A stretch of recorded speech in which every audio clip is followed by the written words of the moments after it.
आपण Odisha weather channel को स्वागत। यही वीडियो रे आमे जानिबा आगामी 5 दिन पर्यंत ओडिशा रे केमिति रहइबा पाग।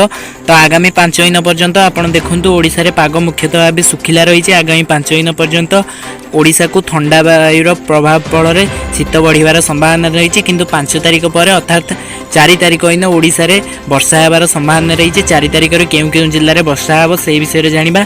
4 तारिख रे गोटी वेस्टर्न डिस्टर्बेंस बा डब्ल्यूडी ओडिशा ऊपर दे पश्चिम बंग झारखंड दे जीवो, जार प्रभाव ओडिशा ऊपर मध्य पड़िबो। ओडिशार संबलपुर, देवगढ़, बालेश्वर, मयूरभंज, केन्दुझर यह सब जिले में 4 तारिख दिन वर्षा होबार संभावना रही। ओडिशार समस्त स्थान में 4 तारिख दिन पाग मेघुआ रही पारे। उपकूल ओडिशा रे झिपझिप वर्षार एवं संभावना रही। 5 तारिख में वर्षार परिमाण कमिजिवो, किंतु उपकूल ओडिशा रे पाग मेघुआ रहिबा सहित झिपझिप वर्षा होबार संभावना रही। 6 तारिख में ओडिशा रे उपकूल ओडिशा रे झिपझिप वर्षा होबार संभावना रही। 7 तारिख वर्षार परिमाण कमिजिवो। पुणी 10 तारिख में आउ गोटे डब्ल्यूडी आसबार संभावना रही। 10 तारिख पुणी राज्य में वर्षा होबार संभावना रही। पाणीपागर